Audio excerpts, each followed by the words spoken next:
구약 394쪽입니다. 사사기서 19장 1절에서 9절까지의 말씀입니다.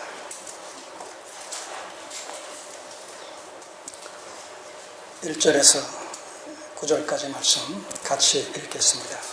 이스라엘에 왕이 없을 그때에 에브라임 산지 구석에 우고하는 어떤 레위 사람이 유다 베들레헴에서 첩을 취하였더니 그 첩이 행음하고 남편을 떠나 유다 베들레헴 그 아비의 집에 돌아가서 거기서 넉 달의 날을 보내매 그 남편이 그 여자에게 다정히 말하고 그를 데려오고자 하여 하인 하나와 나귀 2匹를 데리고 그에게로 가매 여자가 그를 인도하여 아비의 집에 들어가니 그 여자의 아비가 그를 보고 환영하느라.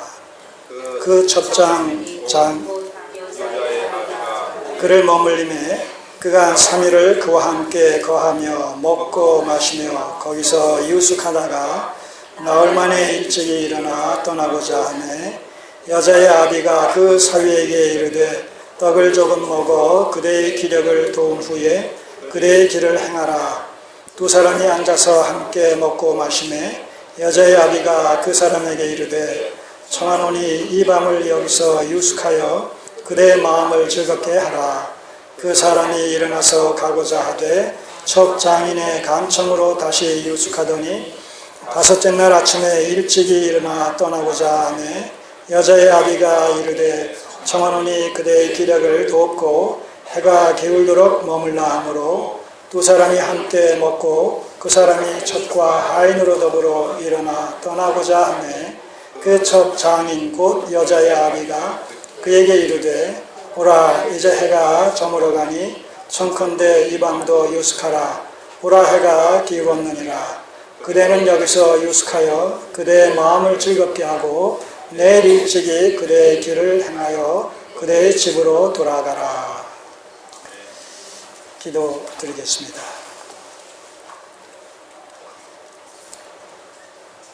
아버지 하나님, 오늘부터 시작되는 19장, 20장, 21장의 말씀을 통해서 종교적인 타락과 부패에 이어 이제 사회적이며 도덕적이며 윤리적인 이스라엘 백성들의 타락상을 접하게 됩니다. 왕이 없어서 하나님의 말씀이 사라져서 그 자리에 자기의 생각과 뜻이 대신 자리를 잡음으로 말미암아 자기 속인에 좋을 대로 옳을 대로 행하는 일이 심화되어진 결과로 말미암아서 이제 일어나는 여러 가지 부작용들을 대하게 됩니다. 이 말씀들을 통해서 오늘 우리가 하나님을 섬기는 여호와의 신앙 생활을 해나가는 과정 속에서 하나님의 말씀의 본의를 바르게 알지 못할 때, 또한 하나님의 말씀이 결핍될 때 거기서 나타날 수밖에 없는 이러한 현상들은 철저히 하나님과 원수되어지고 하나님과는 무관한 이런 신앙관이 형성되어질 수밖에 없다는 사실을 두려운 마음으로 보게 하여 주시옵소서. 우리의 영혼이 다시 한번 주의 말씀을 향하게 하시고 우리의 신앙이 기시 의존적인 이런 신앙관을 확립하는 일에 오늘 이 말씀을 통해서 주시는 이런 교훈이 크게 작용할 수 있도록 역사해 주시옵소서. 예수님의 이름으로 기도드립니다. 아멘. 오늘 이 9절까지의 말씀을 통해서 레위인의 일탈이라는 제목으로 레위인의 일탈이라는 이런 제목으로 이스라엘 백성들 가운데 왕이 없음으로 말미암아 저들이 자행자지하는 이런 그 삶의 내용들을 좀 구체적으로 이렇게 조명해 보는 이런 시간을 갖도록 하겠습니다. 19장 전체는 크게 세 단락으로 되어 있습니다.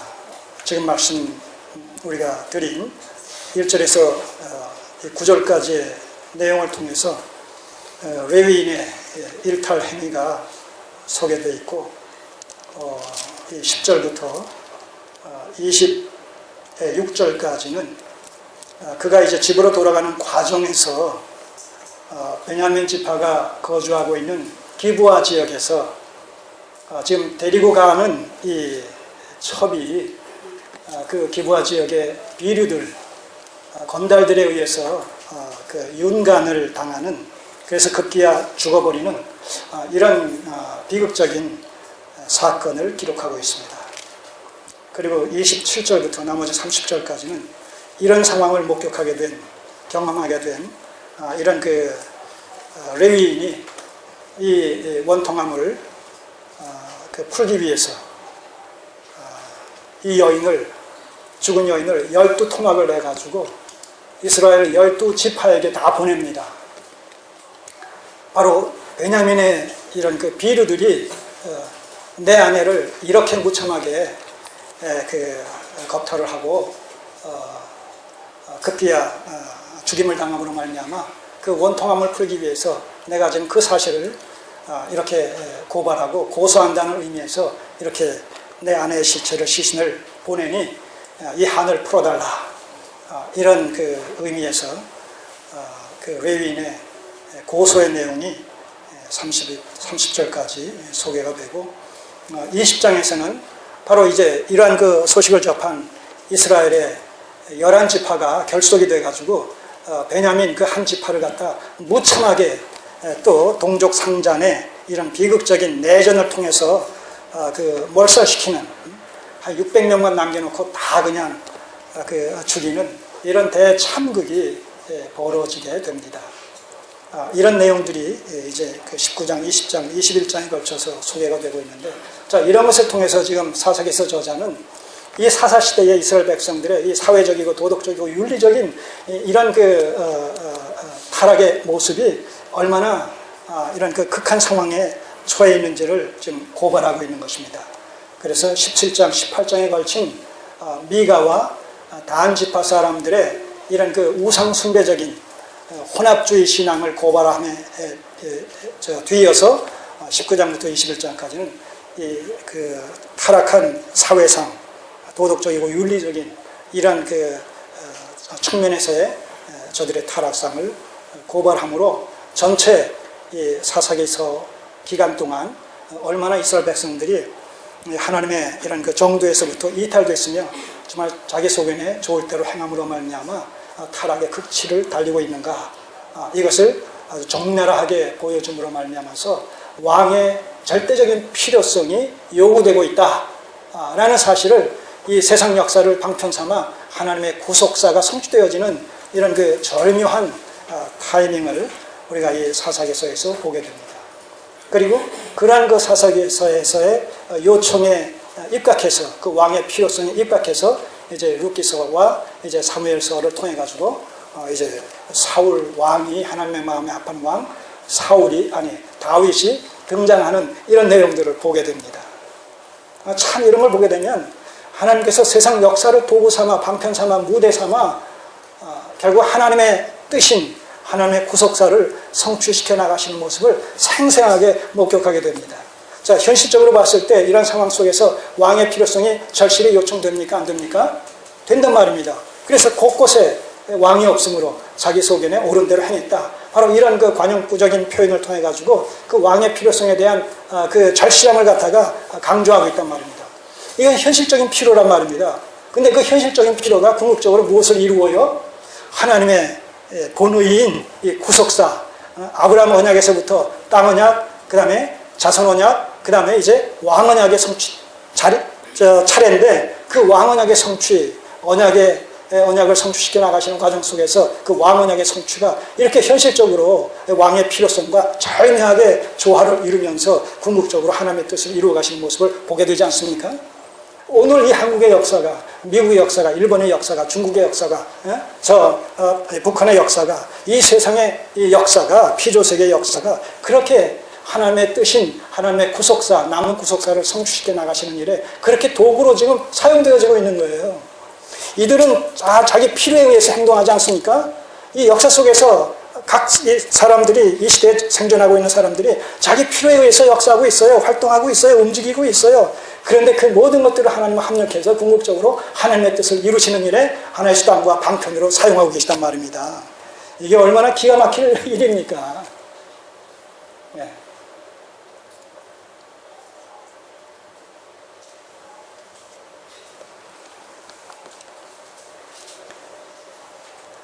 자, 오늘 이 1절에서 제가 설교 준비하기는 이 19장 전체를 준비했는데 오늘 이 성찬식도 거기 있었었기 때문에 1절에서 9절까지의 이 본문 안에서 왕이 없음으로 말미암아 자기 속인에 좋을 대로 행함으로 말미암아 빚어지는 이 사회적인 또 도덕적인 윤리적인 이 부조리, 이런 그 내용들을 한번 살펴보도록 하겠습니다.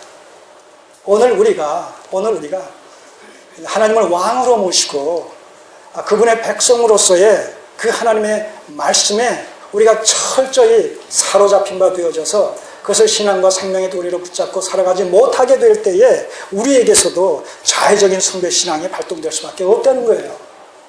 그래서 우리도 이 사사기에서 나오고 있는 이런 그 종교적인 타락상과 사회적인 타락상을 우리도 여전히 우리의 삶의 현장 속에서, 신앙생활의 현장 속에서 우리도 재현시키고 우리도 답습할 수밖에 없는 연약성이 우리에게도 있다는 사실을 우리가 염두에 두시면서 큰 경종과 경계의 이런 심정을 가지고 우리가 한번 살펴봤으면 좋겠습니다.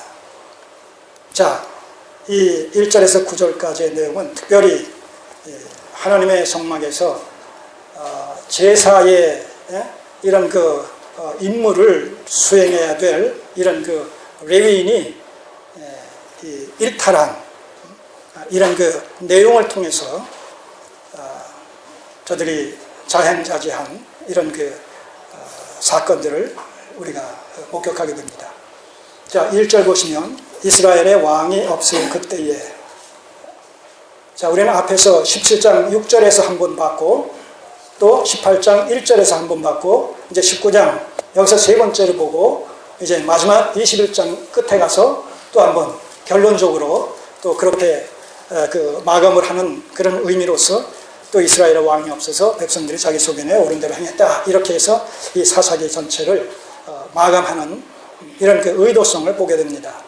자, 19장에서 또 이제 새롭게 이 사회적인 이런 타락상을 고발하는 이런 그 내용을 도입하는 과정 속에서 이스라엘의 왕이 없을 그때라는 관용구적인 표현이 다시 사용이 되고 있습니다. 자, 그렇기 때문에 이 이후에 나오는 사건들은 결국 뭐라는 거예요?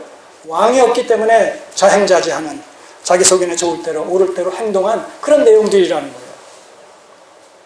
자, 그럼 하나하나 보시자고요. 에브라임 산지 구석에 우고하는 어떤 레위 사람이 유대 베들레헴에서 첩을 취하였더니, 이게 1절의 내용이에요. 자, 먼저도 17장에서 그 미가의 개인적인 이런 그 신당의 제사장으로서 이렇게 유람하며 이곳저곳 거처를 정하지 못해서 떠돌아다니는 소년 레위인을 제사장을 삼은 사건을 보게 되는데, 여기서도 보게 되면 에브라임 산지 구석에 우고하는 어떤 레위 사람. 자, 그러니까 이 에브라임 산지 구석에 우고한다라는 이 레위인이 지금 제대로 된 장소에서, 정해진 장소에서 지금 그 거처를 정해가지고 살고 있는 것이 아니라는 이런 뉘앙스를 우리가 여기서 발견하게 되는 거예요.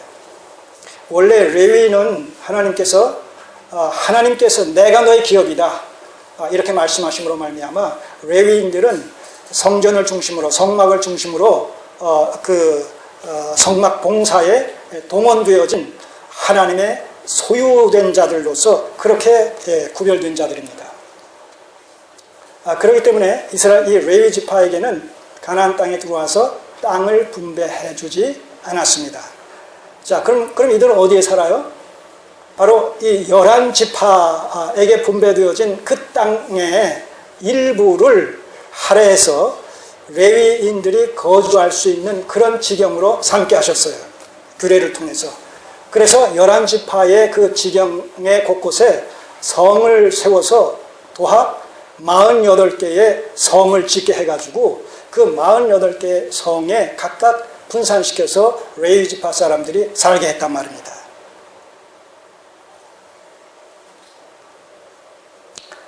자, 민수기서 35장 6절. 민수기서 35장 6절.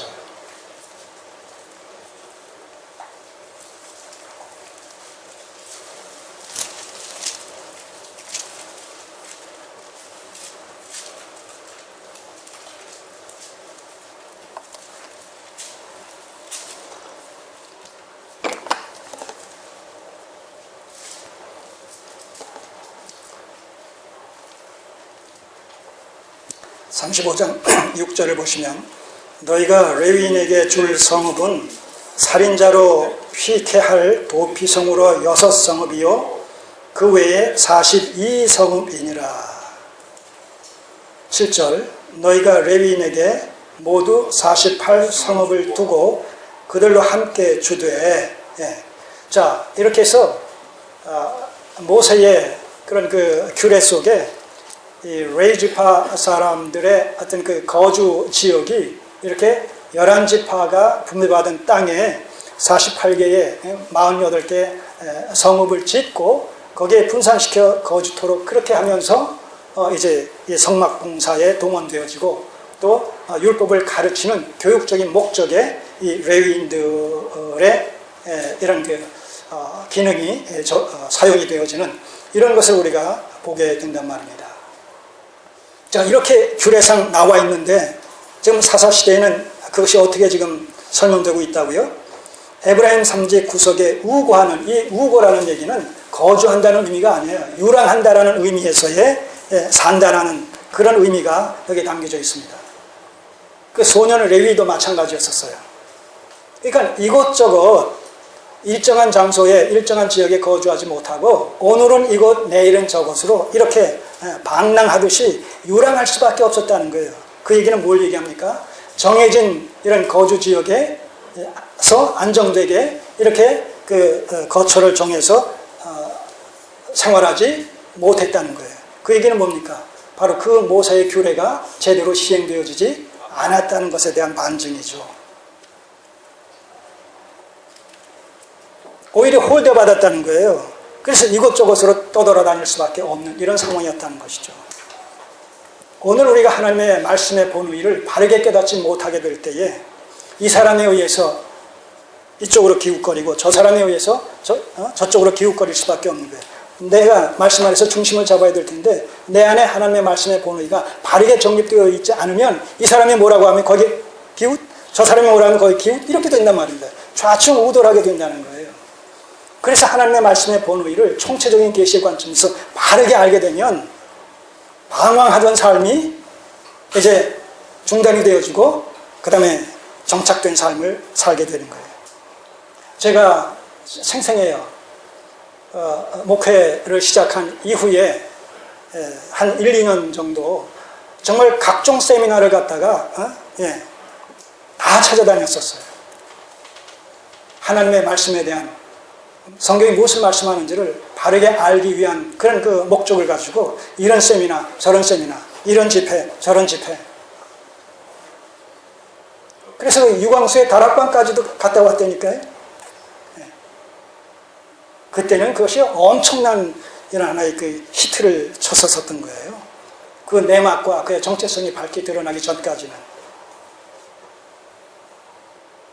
그런 그 기도원에서 집회를 하게 되면 뭐 그 기도원이 그 수백 명 그 공간이 자리가 꽉꽉 차니까요. 그럴 정도였었어요.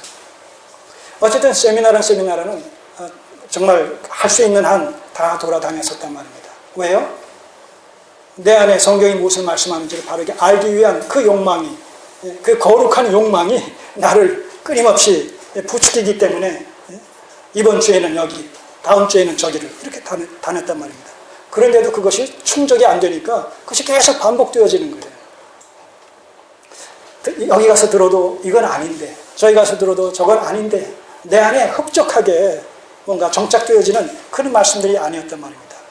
그런 가운데서 이런 그 개혁주의, 이런 그 신학과 신앙에 접촉이 되어지는 순간에 그야말로 필이 꽂히는 이런 체험을 하게 되는 거예요. 아, 이거구나.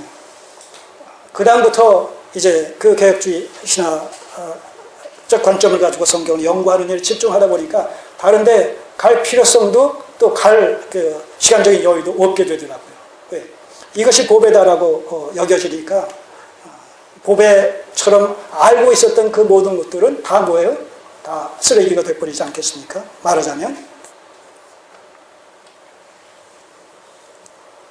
돌을 갖고 있던 사람이 철을 갖게 되면 돌이 무가치하게 보이죠. 철을 갖고 있던 사람이 동을 갖게 되면 철이 또 무가치한 것 같이 보여져요. 동을 갖고 있던 사람이 이제 그 보석을 갖게 되면 또 그래요. 이 보석도 또 여러 가지 종류가 있잖아요. 예. 거기 등급이 있단 말입니다. 보석의 최고의 등급이 뭡니까? 예? 다이아몬드예요. 예. 다이아몬드를 갖고 있게 되면 그 외의 것들에 대해서는 또 별볼이 없는 것으로 그렇게 여겨지지 않습니까? 그런 맥락 속에서 개혁주의적인 안경을 가지고 성경을 딱 보게 되니까 선명하게 들어오는 거예요. 이것이다 라고 했을 때 모든 것을 내려놓게 되고 그렇게 방황하던 그런 모든 삶도 정리가 되어지고 오직 그 한 운물을 파는 일에 집중하게 됐단 말입니다. 그것이 지금까지 20여 년을 갖다가 계속되어지는 거예요. 파면 팔수록 그 물은 정말 신선하고 달고 맛있고 영양가가 듬뿍 들어있고 그런 것을 절감하는 것이죠.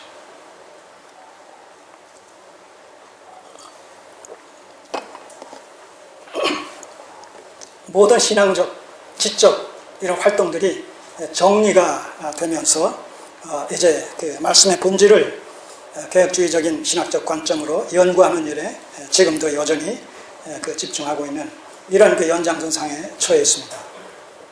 자, 지금 에브라임 산지 구석에 우거한다. 하나님의 말씀의 이 본의가 이제 그 본의대로 적용되지 않고 시행되어지지 않는 과정 속에서 이 그 레위인들은 어떻게 보면 애물단지가 되어진 것 같이 그렇게 여겨지는 거예요. 그러니까 이 지파에서도 홀대, 저 지파에서도 홀대 하니까 이곳 저곳으로 떠돌아다니면서 유랑 생활을 하는 그런 생활을 하다가 에브라임 산지 구석에 가서 지금 우거한단 말입니다. 이 표현 자체가 그렇잖아요. 뉘앙스가.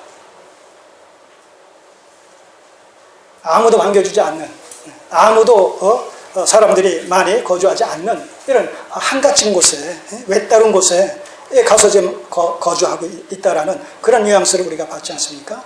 에브라임 산지 구석에 우거하는, 유랑하면서 이곳저곳 돌아다니다가요. 그러니 그 시대적 상황 속에서 얼마나 하나님의 말씀의 본의가 왜곡되어지고 하나님의 말씀이 그 말씀대로 시행되어지지 않은 모습, 이런 것을 봅니까? 요즘 말로 얘기하면 대통령이 어떤 영이 서지 않는다라는 그런 그 표현을 쓰죠. 바로 하나님의 말씀에 영이 서지 않는 거예요. 지금 무시당하는 거예요. 과소평가당하는 거예요. 말씀대로 하나님을 알고 믿고 섬기고 두려워하는 이런 것들이 완전히 좀 사라져버린 어떤 이제 나중에 저 기부와 비유들을 보게 되면 무법천지 같은 그런 상황이 되어져 버렸다는 것이죠. 기초질서가 다 무너져 내려버린. 그래서 어떤 레위 사람이라고 얘기하는 거예요. 특정한 레위 사람 이름을 대지 않고 어떤 레위 사람이다. 이 얘기는 뭐냐면 레위 사람들 대부분이 그랬다는 거예요. 지금 여기서 이 레위인이 익명으로 소개되는 것은 그 소년 레위인도 마찬가지고 대부분의 레위인이 그랬다는 거예요. 그러니 전체적인 이런 그 사회적인 그런 면모라는 것이 얼마나 말씀의 본질에서부터 이탈되어진 불법이 성행하는 자기 속인의 좋을 대로의 어떤 이기적이고 자기중심적인 이런 그 사상이 팽배되어진 그런 모습이었겠는가라는 것을 미루어 짐작해 보시자는 것이죠. 오늘날 우리 기독교가 어떻습니까? 21세기 한국적인 상황 속에서의 기독교가 다 자기 속인의 좋을 대로 아닙니까? 이 교단에서는 이렇게, 저 교단에서는 저렇게, 교회 나름대로도 이 교회에서는 저렇게, 저 교회에서는 저렇게, 같은 장로교 안에서도, 같은 순복음 안에서도, 같은 성결교 안에서도, 감리교 안에서도, 또 거기서 또 각각 또 세밀하게 접근하게 되면 또 나누어진단 말입니다. 통일된 것이 없이.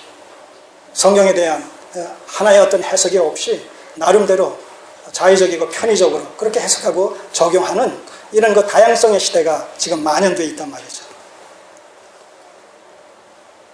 그러다 보니까 종교다원주의도 나오는 거예요. 모든 종교가 다 구원이 있다는 거예요. 모든 종교가 다 구원이 있는데, 그러면 하나님은 타종교의 창시자, 타종교에서 섬기는 신의 모습으로 하나님이 그렇게 존재하고 계시다는 거예요. 그래서 결국 모든 종교에 다 구원이 있다는 거죠. 결국 모든 종교의 구원론을 따라 올라가면 그 한 정점에서 다 만나게 된다. 자, 그런 논리입니다. 그것이 얼마나 설득력이 있습니까? 이 시대에 이성적인 어떤 판단에 근거해 봤을 때 그것 자체가 설득력이 있잖아요.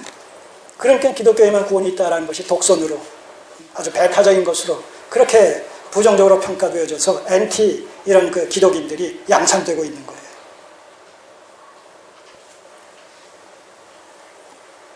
자, 에브라임 산지 구석에 우거하는 어떤 레위 사람이 유다 베들레헴에서 첩을 취하였더니, 그러니까 이것도 첩이 뭡니까? 이 발음이 그렇게 이 발음 속에 담긴 뉘앙스가 그렇게 아름답지가 못해가지고 이거 자꾸 내가 첩첩 하다 보니까 제 불편스러움이 자꾸 저겨요. 합법적인 배우자가 아닌, 그럼에도 또 아내로 인정함을 받는 이 여인을 일컬어서 첩이라고 그런단 말입니다. 그러니까 우리가 여기서 보면 이 레위인이 본처가 있는지 없는지 모르겠어요. 그런데 첩이라고 하는 것은 본처가 있을 때 쓰는 용어 아니겠습니까? 본처가 만약 상처를 당했다라고 했을 때는 첩이라고 할 수 없죠. 예, 재혼한 것이니까 엄연히 하나의 본 부인의 이런 그 역할을, 기능을 수행할 겁니다. 이런 걸 보면 있음에도 불구하고 유리방황하는 이런 가운데서 이것저것 떠돌아다니는 가운데서 또 필요에 의해서 한 여인을 만나고 나름대로 내연에 처하는 이런 그 입장에서 또 같이 동거하는 그런 모습을 여기서 우리가 보게 되는 것이죠. 그러니까 레위인이 누굽니까? 아까도 말씀드렸듯이 하나님의 성막에서 봉사하는 사람입니다. 종교적인 리더예요. 그런가 하면 율법을 가르치는 또 이런 그 교육적인 입장에서도 선생의 역할을 해야 될 사람이에요. 그래서 이 레위인들은 결혼을 해도 꼭 처녀와 결혼을 해야 된다든가 이런 것이 다 아주 세밀한 것이 율법의 규례 중에 다 나와 있어요. 그러니까 지금 이런 상황 속에서 그런 모든 그런 그 레위인에 대한 규례가 다 무시되어지고 다 지금 외면되어지고 있다는 것입니다. 그리고 자기의 현실적인 필요에 의해서 행동하고 있는 이런 극한 모습을 여기서 보게 되는 것이죠. 나중에 이제 보게 되면 이 첩이 이 여인을 그 베냐민의 비류들이 그 레위인과 상관을 하겠다고, 성적인 관계를 맺겠다고 그러니까 이 레위인이 자기 첩을 내줘요. 자기 아내를 내준단 말입니다. 그래서 밤새도록 이혼간을 당하고 그 이튿날 아침에 문 열어보니까 그 문에 엎드려져 죽어 있는 모습을 발견하게 돼요. 자, 이런 것을 보게 되면 자기 아내 같으면 자기가 죽을 망정 그 비류들 앞에서 그 아내를 커버하지 않겠습니까? 근데 자기가 살겠다고 내준단 말입니다. 그러니까 이 관계가 정상적인 관계가 아니라는 사실을 미루어 짐작을 하게 돼요. 다시 말해서 성적인 하나의 수단과 방편 이상 이 여인과 이 레위인의 관계는 아무것도 아니었다라는 사실을 우리가 결과적으로 미루어 짐작하게 되는데, 어쨌든 이렇게 레위인이 이렇게 그 내연의 처를 처와의 어떤 관계를 맺고 있다는 것은 정말 이것은 본이 되지 못하는, 법이 정상적으로 시행되지 못하는 그런 그 상황 속에서 벌어지는 도덕적이고 윤리적인 하나의 타락상, 사회적인 타락상이다라고 볼 수밖에 없다는 것이죠. 그래서 전제가 뭐예요? 이스라엘 왕이 없었으므로 하나님의 말씀이 제대로 적용되어지고 시행되어지지 않은 결과로 말미암아 이런 일들이 백성들 사이에서, 아니 이 제사 업무를 수행해야 될 레위 지파 사람들 사이에서 이런 일들이 일어나고 있다는 것이죠.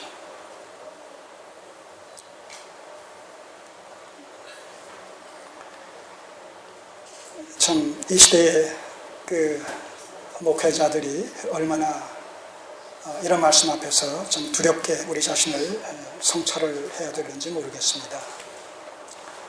자꾸 이 시대의 어떤 목회직이라는 것이 소명과 어떤 사명의식에서부터 이탈이 되어져서 생계를 유지하는 어떤 직업의 수단이 되어지고 또 얼마나 큰 교회에서 목회하느냐에 따라서 명예와 권세를 가늠하는 척도로 이렇게 작용되어지는 이런 현실을 봤을 때에 거기에 따르는 얼마나 부조리한 그런 그 면들이 있을까라는 생각을 해보지 않을 수가 없는 것이죠. 마찬가지로 우리 성도님들도 우리가 하나님을 믿는 성도다, 구원받은 하나님의 백성이다라고 했을 때는 우리의 신분이 변화된 겁니다. 우리의 소속이 변화되어진 겁니다. 우리의 가치관이 변화되어진 겁니다. 왜냐하면 성경은 구원받은 하나님의 백성들을 일컬어서 새로운 피조물이라고 얘기하면서 이전 것은 지나갔으니 보라 새 것이 되었도다. 유혹의 욕심을 따라 썩어져가는 91조는 옛사람을 그렇기 때문에 벗어버리고 심령으로 새롭게 되어 하나님을 따라 의와 진리의 거룩함으로 지으신 바는 새 사람을 입으라고, 아니 입었다고 이렇게 얘기하고 있습니다. 우리는 거듭났다는 거예요. 재개발되는 것이 아니라, 리모델링 되는 것이 아니라 재개발이 되어졌다는 것이죠. 재창조가 되어졌다는 거예요. 그런 면에서 우리는 그 몸은 그대로 일지라도 여전히 죄성의 지배를 받는 부분이 있을지라도 싸우면서라도 우리는 거듭난 새 사람답게 천상지향적인 가치관을 가지고 살아가야 될 자들로 존재하는 것으로서 우리가 구원받은 하나님의 백성이다 라고 말할 수 있다는 것이죠. 오늘 그것이 이 땅에서 흐지부지 되다 보니까 그 경계선이 모호해지다 보니까 교회는 다닌다고 하는데 하나님을 믿는다고 하는데 그러나 그의 실상을 보게 되면 그 전의 사람과 믿기 이전의 모습과 또 믿지 않는다는 다른 사람들과의 모습과 비교해서 다를 바가 하나 없는 이런 것이 21세기의 어떤 기독교인들의 그런 그 보편 타당성한 그런 모습이 아닌가 그런 생각을 해보게 되는 것이죠. 성경은 거듭난 하나님의 백성들, 성도들의 정체성과 모습이 그렇지 않다는 거예요. 그래서 리차드 박스터 같은 사람은 뭐라고 얘기했다고요? 우리가 구원받았다는 것은 뭐라고요? 차선 변경이 아니라 유턴이다. 그렇게 말했다고 누누이 말씀드렸죠. 우리는 우리의 삶이 유턴이 되어져야 돼요. 내가 지금 하나님을 섬기고 내가 지금 현실을 살아가는 삶이 그 전에 하나님을 믿지 않았던 삶과 비교했을 때 나는 유턴의 삶을 살고 있느냐 아니면 차선 변경 정도의 수준에 머무는 삶을 살고 있느냐 이거 우리가 한번 냉정하게 자문자락 점검해봐야 되겠다. 진단해봐야 되겠다는 거예요. 스스로 자기 기만에 빠지지 말자는 것이죠. 사단은 이렇게 속삭입니다. 그 정도면 됐어. 그 정도면 됐어. 주일날 다 지금 남 놀러 나가는데 예배드리러 가는 것만 해도 감지덕지지. 그 정도면 됐어. 그 정도 수준에서만 믿으면 돼. 이렇게 속삭입니다. 아니에요. 경계를 분명히 해야 된단 말입니다. 경계를. 넘어지고 쓰러지는 것이 있을지라도 연약함이 있을지라도 분명하고 확실하게 선을 긋고 있어야 되는 거예요. 그렇게 생각되지 않으세요?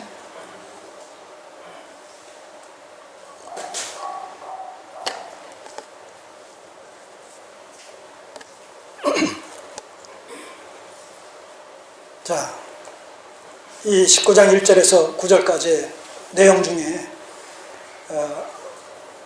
네 사람의 인물이 등장하죠. 레위인과 그의 처와 그 다음에 처의 아비인 장인과 그리고 함께 지금 동행하는 그 하인이 나옵니다. 네 사람이 나옵니다. 자, 누가 주인공이에요? 주연이 누구예요? 레위인이 주연이겠죠. 조연은 누굽니까? 조연은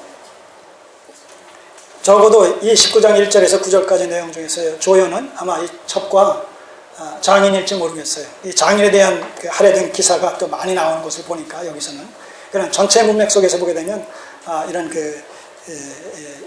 이 첩을 이 내내 처를 갖다가 우리가 조연으로 봐야 될 텐데 어쨌든 네 인물이 나오기 때문에 그 사람들을 하나하나 추적하면서 자기 소원에 좋을 대로의 행동의 실상을 우리가 한번 점검해 보시자는 거예요. 자, 레윈이 이런 모습을 지금 띄고 있어요. 자, 주인공이 주연 배우가 이 정도니까 조연 배우의 그 언행심사도 사실 보나마나 아니겠습니까? 예. 한번 보시자고요. 그래서 2절에서 이제 첩을 얻었어요. 1절 말미에 2절에서 이 첩이 행음하고 남편을 떠나 유다 베들레헴 그 아비의 집에 돌아가서 거기서 넉 달을 보내매. 자, 이 내내 첩, 이 여인의 정체성이 뭔지는 모르겠지만 행음을 했어요. 이 레위인 이외의 다른 남자와 또 이렇게 성적인 관계를 맺었다는 거예요. 그런데요, 참 재미있는 것이 히브리어 이 사사기서 본문을 보게 되면 이 첩이 행음하고라는 이 말 앞에 그 첩이 그 남편에게 대항하여 행음함으로 이렇게 나와 있어요. 또 이 공동 번역을 보게 되면 저 캐톨릭하고 같이 쓰는 공동 번역에 보게 되면 그 첩이 남편에게 화가 남으로 말미암아 이렇게 되어 있어요. 자, 만약 그 말씀을 갖다 우리가 전제한다면 이 첩의 행음이 남편이 또 레위인이 이 내연의 첩 외에 또 다른 여자와 어떤 성적인 관계를 가졌다는 거예요. 그러니까 거기에 화가 나서 이 여인이 또 자기도 또 그렇게 행동했다는 거예요. 참 이 설교 시에 오늘 본문을 가지고 얘기하기가 제가 지금 굉장히 불편스럽습니다. 그런데 어떻게 해요? 그렇다고 뛰어넘어서는 안 되잖아요. 성경은 모든 면에서 정렬하게 지금 얘기해 줌으로 말미암아 인간의 이 죄악성을 갖다 정렬하게 지금 고발하고 있는 것인데 이런 것을 그냥 무마하는 심정으로 그냥 뛰어넘을 수가 없어서 제가 모든 것을 그냥 감수하고 지금 이렇게 말씀을 드리니까 양해해 주시고 이해해 주시기를 바랍니다. 그러니까 이 여인도 정상적인 이런 여인은 아니었었다라는 사실을 미루어 짐작을 하게 됩니다. 남편이 바람좀 피웠다고 해서 아내가 그거 봐라, 그래? 나도 바람 피겠다. 그 가정이 어떻게 되겠습니까? 정상적인 가정이라면 그렇게 될 수가 없겠죠. 근데 여기서는 지금 이렇게 일어나고 있단 말입니다. 이게 다 왜 그러느냐? 왕이 없으므로. 영이 서질 않으므로 하나님의 말씀이 있으나 마나한 상황 속에서 이러한 그 육신의 정욕을 쫓아 그 생활하는 이런 삶이 만연되어 있다는 거예요. 지금 만연되어 있다. 그 사사시대에 이스라엘 백성들, 하나님의 선민이라고 일컬어지는 그 이스라엘 백성들 속에서 말입니다. 자, 모세율법에는 자, 이런 외간 남자나 외간 여자와 이렇게 성적인 관계를 맺는 사람들은 어떻게 처리하라고 되어 있습니까? 예, 요한복음 8장에 보게 되면 가늠하다 현장에서 잡힌 여인을 갖다가 일단의 무리들이 손에 돌을 들고 와가지고 그 여인을 주님 앞에 세워놓고 모세율법에는 이런 여인을 현장에서 돌로 쳐 죽이라고 되어 있다. 그렇게 되어 있어요. 자, 그런데 그렇다면 이 여인은 지금 어떻게 되겠어요? 고소당하고 고발당해가지고 그런 그 법정에 서가지고 사느냐 죽느냐 기로에 서 있어야 될 이런 여인인데 행음하고 나서는 어떻게 했다고요? 남편을 떠나 자기 친정집으로 갔다는 거예요.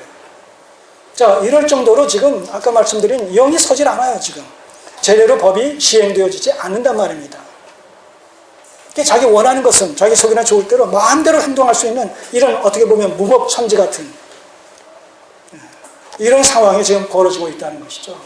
자, 저자는 계속해서 이런 것을 통해서 지금 뭘 강조하는 거예요?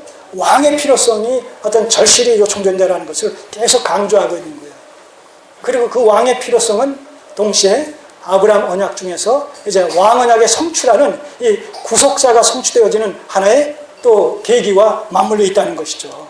그래서 자꾸 말씀드립니다만 세상 역사의 본질은 하나님의 구속사요. 하나님의 구속사는 세상 역사를 방편 삼아 지금 진행되어진다는 거예요. 그러니까 오늘 우리는 이 세상의 역사를 보면서 한국의 역사를 보면서 미국의 역사, 뭐 중국, 일본, 우리 주변 나라의 역사를 보면서 그 현실적인 관점에서 해석하기보다 바로 이 성경에 입각해서 구속사적인 관점으로 우리가 이 세상의 역사의 진정한 의미를 해석해야 되겠다 하는 얘기죠. 방편으로 사용되어지기 때문에. 자, 이 여인이 그렇게 해서 떠났어요. 넉 달이 지났어요. 자, 넉 달이 지났다라는 사실 속에서 우리는 또 뭘 여기서 제대로 뭔가 영이 서지 않은 것을 보게 됩니까?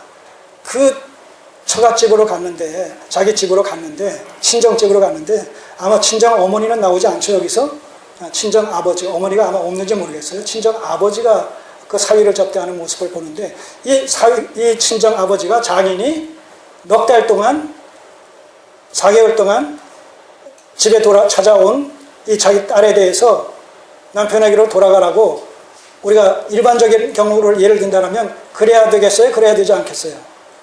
그래야 되지 않겠습니까? 4개월이 되기 이전에 내가 쫓아서라도, 아니면 데리고서라도 사위에게로 찾아왔어야 되지 않겠습니까? 그런데 지금 상황이 여기서 뭐예요?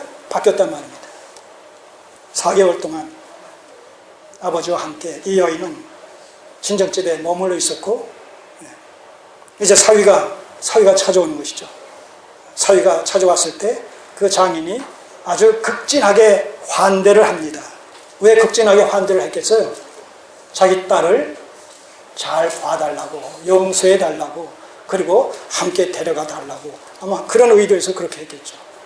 자, 이런 모습을 보게 되면 이 장인과 이 딸 사이에서도 가정교육이 참 제대로 되어 있지 않았다 하는 이런 모습을 여기서 우리가 충분히 미루어 짐작하게 됩니다. 자, 그런 의미에서 19장 1절에서 9절까지의 이 기사 내용 중에 주연으로 나오는 레위인이나 조연으로 나오는 이런 그의 내연의 처나, 아니면 그의 그 장인이나를 막론하고 모두가 마땅히 행할 바에 기본적인 어떤 도리, 본분조차도 제대로 수행하지 못하고 있는 이탈된 이런 모습을 여기서 보게 된다는 것이죠. 이게 다 왜 그렇다고요? 왕이 없음으로 그렇게 됐다. 자, 오늘 우리가 하나님의 말씀이 바르게 해석되어지고 바르게 적용되어지고 시행되어지지 않는 현장에서는 외적으로는 기독교의 모습을 보일지라도 그 내막과 그 실체로 들어가게 되면 그것은 기독교가 아닐 수 있는 그런 그 왜곡된 사이비적인 이런 그 요소들이 얼마든지 있을 수 있다는 것이죠. 우리가 두려워할 것은 겉으로 싼 포장이 중요한 것이 아닙니다. 그 포장 속에 들어있는 내용물이 어떤 것이냐, 그것이 중요한 것이죠. 요즘은 어떤 시대입니까? 어떤 시대예요? 포장은 요란하죠? 내용을 보게 되면 그 포장에 비해서 형편없는 저급한 이런 수준의 내용물이 들어있는 것을 보게 됩니다. 아니면 겉으로 봤을 때는 빵빵하게 공기를 넣어가지고 많은 양의 이런 내용물이 들어있는 것 같이 그렇게 포장을 했는데 이제 그걸 뜯어보면 푹 하고 그 공기가 빠지는 순간에 내용물은 몇 개 안 되는 이런 것을 보게 되죠. 어떤 허상을 보게 된단 말입니다. 거품을 보게 된단 말입니다. 오늘 우리가 기독교 신앙이 그렇게 거품에 지나지 않는 이런 가식적이고 형식적인 이런 그 신앙관을 형성해서 하나님의 말씀의 본질을 쫓는 것이 아니라 자의적인 이런 숭배 신앙에 빠져 있다면 그것이 하나님 앞에 얼마나 엄청난 누를 끼치는 것이요, 또 우리의 신앙은 하나님 앞에서 불법적이고 불복종적인 이런 신앙으로 평가되겠습니까? 다시 한번 우리가 본문의 말씀을 통해서 본질의 이 회복이라는 것이 얼마나 소중하고 가치 있는 것인지 우리가 알고 행하려고 하다가 실수하는 것, 그거 어쩔 수 없습니다. 우리의 연약상, 우리의 죄성상 우리는 이 땅에서 우리의 삶을 마감하기 전까지 그 일은 반복되어질 수밖에 없을 겁니다. 근데 중요한 것은 뭐예요? 문제는 뭐예요? 하나님의 말씀을 바르게 알지 못하는 가운데서 잘못된 것을 하나님의 말씀의 본의인 줄 알고 열심을 내어 그 길을 가다가 결국에 가서 그게 아니다라고 했을 때는 후회막급이란 말입니다. 그래서 아직은 구원의 때요, 아직은 은혜 받을 만한 이런 시기에 우리가 처해 있는 이런 상황 속에서 하나님의 말씀을 우리가 바르게 깨달아 아는 일에, 또 그 말씀에 철저히 내 자신을 쳐서 복종시키는 일에 우리가 부단히 정진함으로 말미암아서 연약하고 부족하여 하지 못하는 부분이 있을지라도 하나님의 말씀을 바르게 알고 하나님을 바르게 섬기는 일에 최선으로 경주할 수 있는 이런 그 지혜롭고 성숙한 우리 성도님들 피차에 되시기를 주님의 이름으로 소원합니다. 기도드리겠습니다.